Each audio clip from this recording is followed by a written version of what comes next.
She had her skirt yanked up in the middle of a crowded lobby during the company's big pre-conference rehearsal. A young male coworker shouted, "Let's see what Miss Modest wears under that clearance rack skirt." Her skirt flew up as laughter echoed and phones recorded. She didn't scream, didn't fight. She calmly pulled it back down, looked him in the eye, and walked away. No one in that room knew the woman they just humiliated was the wife of the global chairman. Grace Miller stood there for a split second, her hands smoothing the beige cotton skirt, her face a mask of quiet resolve. The Pinnacle Solutions lobby buzzed with employees prepping for the annual conference suits, pressed voices, sharp, polished shoes clicking on marble. Jared, the 25-year-old who'd done it, leaned against a glass pillar, his trust fund smirk wide as he fist-bumped Ethan, a wiry guy with a braying laugh. The crowd's chuckles faded, but their eyes lingered cold and curious. Grace's fingers tightened on her fabric tote, her knuckles pale, but her brown eyes stayed steady, cutting through Jared's grin like a blade. She turned her flat shoes scuffing softly and walked toward the elevator, the room's hum drowning her steps. A woman in a sleek blazer whispered. She didn't even flinch. Weird. Grace's hand brushed a silver locket at her neck, its weight grounding her, a gift from Lucas, holding a photo of them smiling in simpler days. The elevator doors closed and Grace exhaled, her shoulders softening just a touch. She'd been at Pinnacle Systems for 4 months, a contracts assistant buried in the lower ranks, her desk tucked in a corner where fluorescent lights flickered.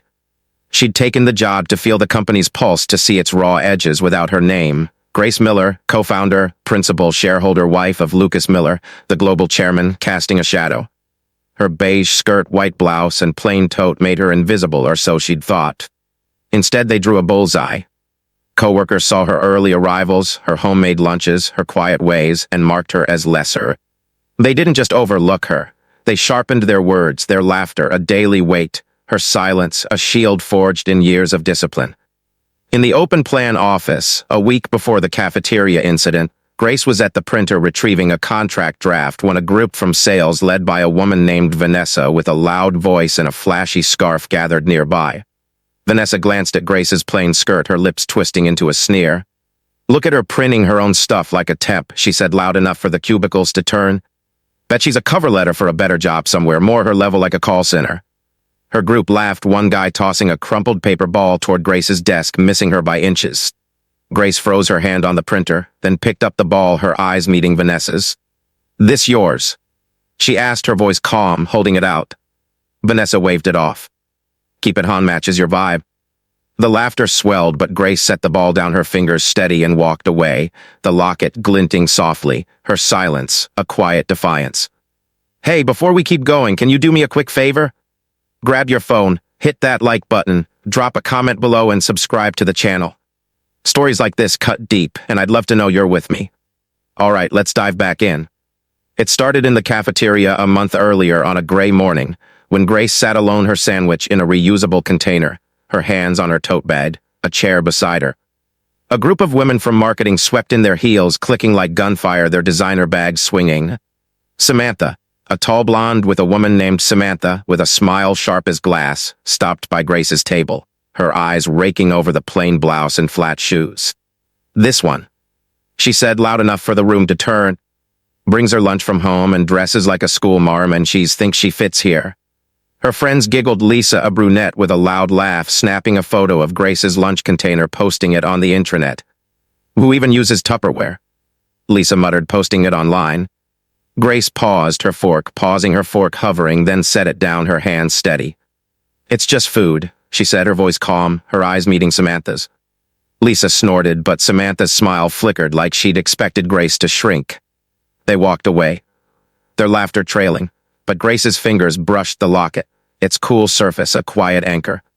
As Grace left the cafeteria, a junior analyst named Tim, hovering near the coffee station, hesitated, his eyes on her tote bag. He'd seen her name on an old company memo buried in the archives, listed as a consultant for Pinnacle's founding contracts. "Hey," he said quietly, stepping closer. "You're Grace Miller, right? I saw your name somewhere important." Grace paused, her hand on the door, and nodded slightly, her eyes softening. "Just Grace," she said, her voice low. Tim opened his mouth to say more, but Samantha's laugh cut through, and he stepped back, his face flushing. Grace walked out, the locket glinting, her silence carrying a truth nobody else saw. The cafeteria jab spread like wildfire, and by the next day, people were mimicking Samantha's tone in the hallways, their whispers sharp as Grace passed. She kept her head down, her desk tidy, her work flawless. Then came an email that shook the office. Mr. Carver, a senior executive who rarely spoke, sent a company-wide note praising Grace for catching a $250,000 error in a vendor contract. Her diligence sets a standard, it read. Grace was sorting files when the whispers started. Samantha, passing by with her latte, rolled her eyes. Dumb luck, she said to Lisa, her voice carrying. Probably karma for her sad little salads. Grace's fingers paused on a folder, a faint crease forming between her brows. She adjusted her tote, the locket glinting under the lights, and kept working, her silence louder than their dismissal. One afternoon, Grace was in the supply closet restocking paper when a group of IT guys, led by a loudmouth named Greg, crowded the doorway. Yo, budget Barbie. Greg said, his voice booming, you moonlighting as the office maid. He grabbed a stack of paper from her hands, tossing it onto a shelf, scattering sheets. His buddies laughed, one filming with his phone. Grace knelt to gather the papers, her hands steady, but her jaw tightened, her fingers trembling slightly. I'm restocking, she said, her voice low, looking up at Greg. He smirked, kicking a sheet further away. Keep practicing, you're a natural. The group walked off, their laughter echoing, but Grace stacked the papers neatly, her locket catching the dim light, her silence a quiet vow to endure. The praise didn't stop the cruelty, it made it sharper. In the break room a week later, Grace was refilling her water bottle when Mike, a sales guy with gelled hair and a loud cologne cloud, strutted in. He saw her, then the mop in the corner, and grinned. Janitor's early today, he said, winking at his buddies who roared. No makeup, no iPhone, she's got to be scraping by Tom. A stocky guy with a loud voice whispered his words sharp. Grace capped her bottle, her movements slow, then turned to Mike. I'm not the janitor, she said, her voice, even her eyes locking onto his. Mike's grin faltered, but he shrugged. Same vibe. The group laughed, their voices bouncing off the walls. Grace walked out, her tote swinging, her fingers brushing the locket, its weight a quiet shield against their venom. During a team meeting, a project manager named Rachel, with a sharp bob and sharper tongue, interrupted Grace's report on contract updates. Hold up, Rachel said, her voice loud, addressing the room. Why's the intern presenting? Shouldn't you be fetching coffee, Grace? The room chuckled, a few people shifting uncomfortably. Grace paused, her pen hovering over her notes, then set it down, her hands folding neatly. I'm not an intern, she said, her voice steady, her eyes meeting Rachel's. Rachel laughed, waving her off. Could have fooled me with that discount rack outfit. The laughter grew, but Grace resumed her report, her voice clear, her locket glinting under the projector's glow, her silence a quiet rebuke. The break room story became office lore, and people started winking at Grace in the hallways, their chuckles trailing her like shadows. She arrived early each day. Her blouse pressed her skirt neat, but the whispers grew louder. Karen, an HR rep with a bob haircut and a permanent smirk, leaned over to a coworker at the coffee machine. She's so out of place, she said, her voice low but cutting. Thrift store vibes in a corporate office.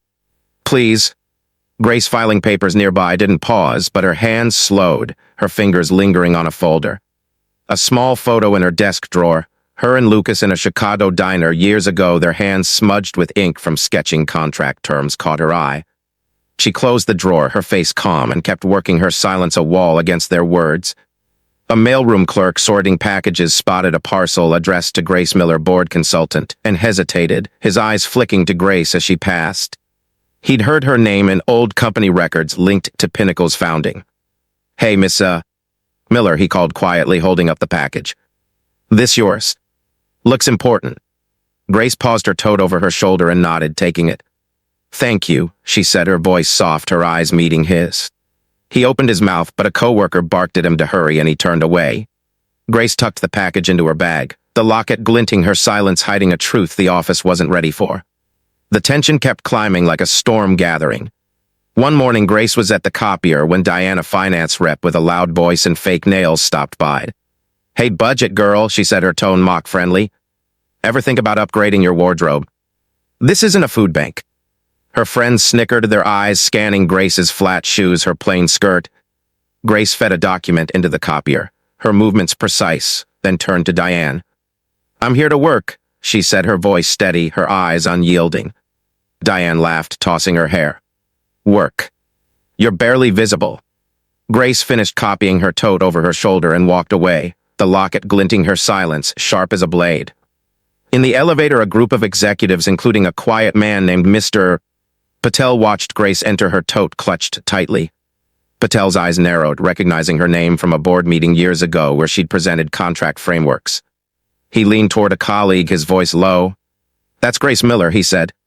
"She shaped our vendor system." The colleague frowned, but Patel's gaze stayed on Grace, his fingers tapping his briefcase. Grace didn't notice her eyes on the floor numbers, but her hand brushed the locket, its silver catching the elevator's light, a silent hint of her legacy. A week later, Grace was in the mailroom sorting envelopes when Jared walked in, his trust fund smirk in full force. "Yo, Miss Modest," he said, loud enough for nearby employees to turn. "Delivering mail now. Fits you better than contracts." His buddies laughed, one of them filming on his phone. Grace set an envelope down, her hand steady, then looked at Jared. "I'm doing my job," she said, her voice low, her eyes cold. Jared leaned closer, grinning. "Your job's invisible, just like you." Grace zipped her tote, her movements deliberate, and walked out, the locket glinting her silence, a quiet storm brewing. One lunch break, Grace was in the cafeteria, her tote on the table, when a group from HR, led by a woman named Cheryl, with a loud laugh, crowded around. Cheryl picked up Grace's water bottle, inspecting it like evidence. "Wow, generic brand," she said, holding it up for the group. "Bet you reuse this to save pennies, huh?" Her friends laughed, one tossing the bottle back, splashing water on Grace's blouse. Grace dabbed the stain with a napkin, her hand steady but her jaw tightened, her eyes flicking to Cheryl. "It's just water," she said, her voice low, her gaze unyielding. Cheryl smirked, walking away. "Keep pinching those pennies, hon." The laughter lingered, but Grace folded the napkin, her locket glinting her silence, a quiet fire. The mailroom jab spread, and the office became a pressure cooker. One afternoon, Grace was at her desk when a group from marketing led by Samantha stopped by. "Hey, Grace," Samantha said, her voice syrupy. "We're collecting for the office party. Got any spare change?" Her friends giggled, Lisa holding out a coffee cup like a beggar's tin. Grace looked up, her pen, pausing, then set it down. "I'll pass," she said, her voice calm, her eyes steady. Lisa snorted. "Figures. Bet she can't afford it." The group walked away, their laughter sharp, but Grace's fingers brushed the locket, its weight a quiet reminder of who she was. Then came the CEO's lunch invite, a shockwave through the office. Mr. Fortin, the CEO, emailed Grace personally asking her to join the board for a private lunch. The office buzzed. "She's gotta be connected," an IT guy muttered, scrolling through his phone. "No way she earned that," Karen said, her smirk tighter, her coffee cup trembling. Grace read the email, her face unchanged, then typed a reply. "Thank you, but I have work to finish." She hit send, adjusted her skirt, and went back to her contracts, the hum of the office fading. People stared, their whispers sharper, but Grace didn't look up, her finger steady, the locket catching the light like a promise. A janitor cleaning the lobby late one evening spotted Grace working at her desk, her tote beside her. He'd seen her name on a plaque in the company's archive room honoring early contributors. "Miss Miller," he said quietly, pausing his broom. "You're the one from the start, aren't you?" Grace looked up, her face softening, and nodded slightly. "Just Grace," she said, her voice warm. He smiled, but a coworker called him away, and he left his broom scraping softly. Grace adjusted her tote, the silver charm glinting her silence, a quiet testament to her roots. One morning, Grace was in the conference room setting up chairs for a meeting when Tom, the loud guy from sales, walked in. "Hey, cleaning crew," he said, his voice booming. "Missed a spot over there." His buddies laughed, pointing at a non-existent smudge. Grace straightened a chair, her movements precise, then turned to Tom. "I'm not cleaning," she said, her voice, even her eyes locking onto his. Tom grinned, undeterred. "Might as well be. You blend right in with the furniture." Grace walked out, her tote swinging, her fingers brushing the locket, its weight a quiet defiance. At a company happy hour, Grace stood by the bar sipping water when a group from legal, led by a guy named Brad with a loud tie, surrounded her. "Hey, Wallflower," Brad said, his voice slurring slightly. "You here to count our drinks for the budget?" He mimicked writing on a notepad, his friends laughing, one spilling beer near her shoes. Grace stepped back, her skirt brushing the floor, her hands steady on her glass. "I'm just here," she said, her voice calm, her eyes meeting Brad's. He laughed, waving her off. "Stay invisible, it suits you." The group moved on, but Grace set her glass down, her locket glinting her silence at quiet strength. The conference rehearsal was the breaking point. The lobby was packed, employees buzzing their suits, crisp, their voices loud.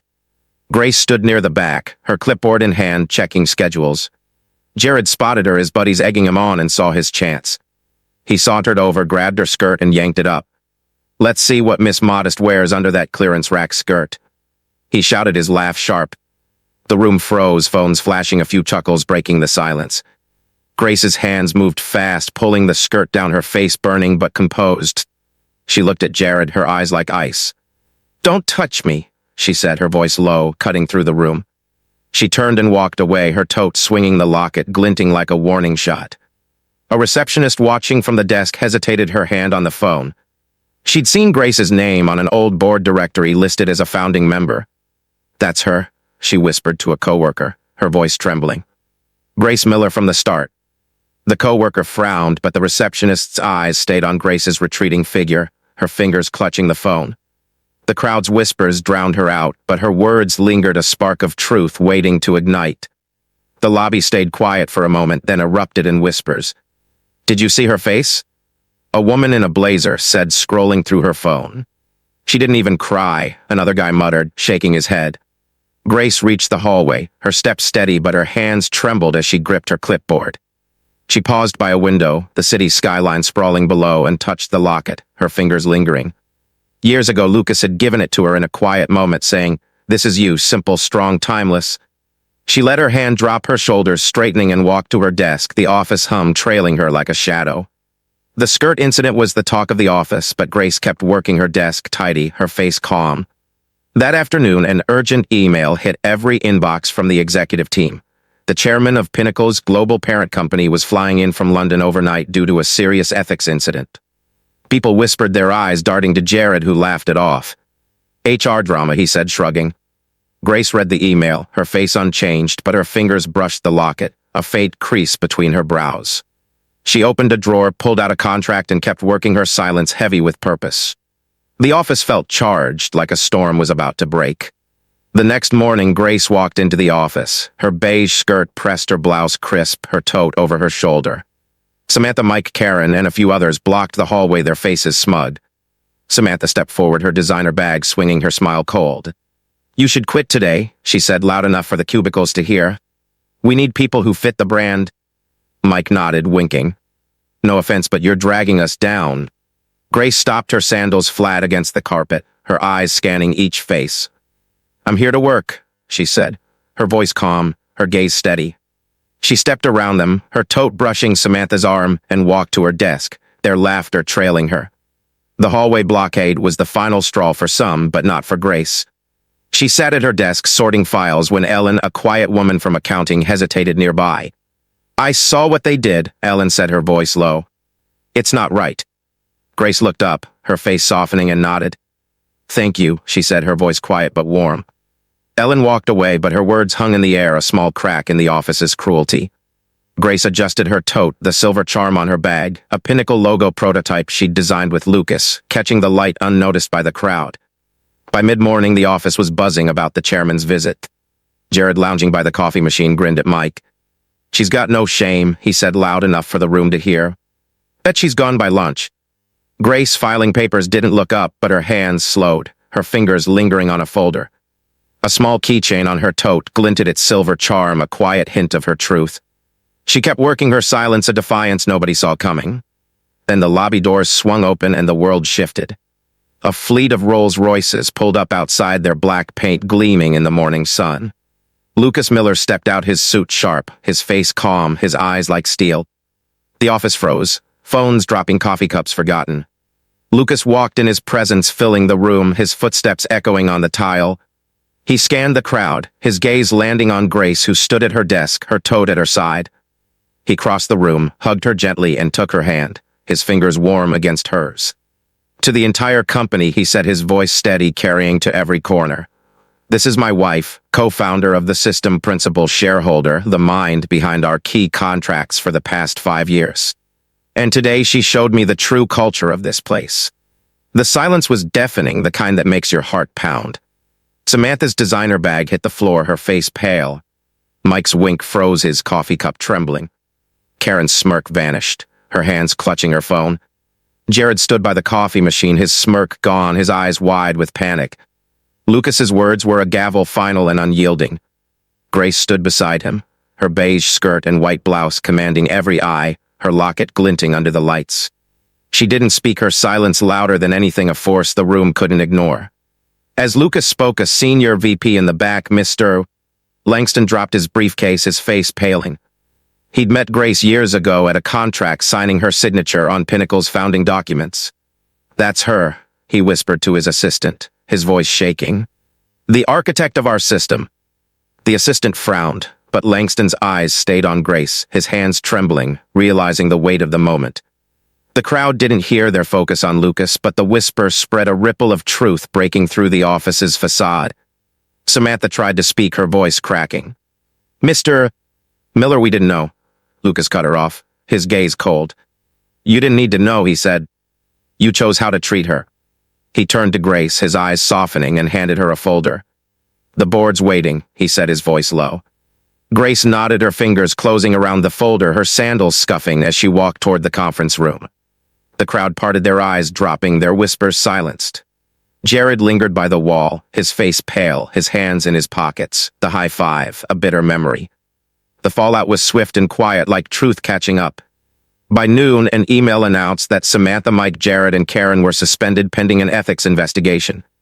Jared's LinkedIn went dark, his hustle posts buried under comments calling him out. Samantha's influencer gig crashed when a clip of her mocking Grace's lunch went viral on X, her followers vanishing. Karen lost her HR role, her name whispered in industry circles as a warning. Mike's sales targets tanked, his winks now met with cold stares. Grace was named Global Culture Compliance Officer. Her desk moved to the executive suite, her tote bag still at her side. The company launched a "Respect Has No Dress Code" campaign. Grace's story shared at every onboarding session, a reminder that judgment cuts deep, but truth cuts deeper. Her photo from the diner, tucked in her drawer, stayed there, a quiet anchor. Lucas stopped by her office sometimes, his presence steady, their talks about contracts and dreams, not the lobby or the hallway. Grace didn't need the spotlight, never had. Her silence now carried weight, her presence a force the company couldn't ignore. The pain of being judged wasn't new to Grace or to anyone who'd been pushed out, dismissed, or laughed at. But she'd kept walking, kept standing because she knew her worth, even when the world didn't see it. Her story was about truth, about holding your ground when the room laughs, about carrying your dignity, quietly, fiercely. For everyone who'd felt that sting, she was proof you're not alone. You're enough. Where are you watching from? Leave a comment below and hit follow to walk with me through heartbreak, betrayal, and finally healing.